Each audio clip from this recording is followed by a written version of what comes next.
As you can see, we are joined now by Dan Hodges, naturalist with the Johnny Appleseed Metro Parks system. And today we're going to talk about a real little thing called a hummingbird. You know what, Lynn? This is such a cool animal. Around the world, there's hundreds of different types of hummingbirds. The one we have around here is called the ruby-throated hummingbird. Let me show you a picture of it. This animal is really, it's something else. What an interesting bird. So first of all, it's tiny, maybe a couple of pennies worth, just a tiny little bird. But this bird's got the energy to outlast all of us and our kids. With this guy, he's going to beat his wings at 50 or 60 times a second, flitting here and there, drinking nectar, of course. A lot of that, it's like sugar water coming out of the flowers. And then he eats a lot of bugs, and he's fueling all of this energetic pursuits. So this one's the male with his bright red, we call it a gorget. It's this neck. This throat here, that bright red. The female is a little more drab. Let me show you a picture here. The juveniles as well. So you can see this is the same species of hummingbird that the one with the red is. This is just a female here. So this animal, what an incredible little guy. I actually have a real one here.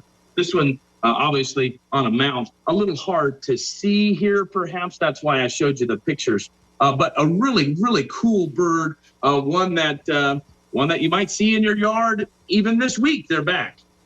Now, I know, Dan, I saw on Facebook where the migration of these birds was from the south coming north, and they are now here. So where do they go all winter long? Absolutely, that's a great question. So the winter time they're spending in Central and South America. So we're way up here, of course, right? So then you got to go all the way down here, and a lot of times the birds are flying through Central America to get there. In the springtime, along with a multitude of other birds, the ruby-throated hummingbird. Remember, this guy weighs a penny and a half. So he's going to take this trip from here in South and Central America, and he's going to fly over the Gulf of Mexico, hundreds of miles, one straight stop, no rest breaks, right? All the way across the Gulf of Mexico, he's going to fly, and then through United States.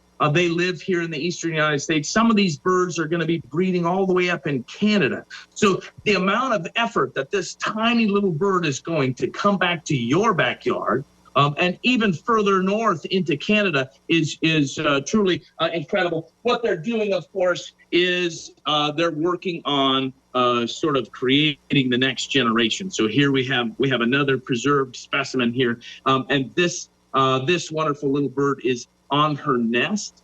If you can see that, there's this little cup-shaped nest made with spider's silk and a little tiny bird sitting on jelly bean eggs. It's great, and that's what they're here for. They're here for the bugs, to create the babies, and then they'll get out of here in the wintertime when the weather turns cold yet again. All right, Dan Hodges, thank you so much. Very informational stuff about the hummingbird. And we'll be back with more right after this.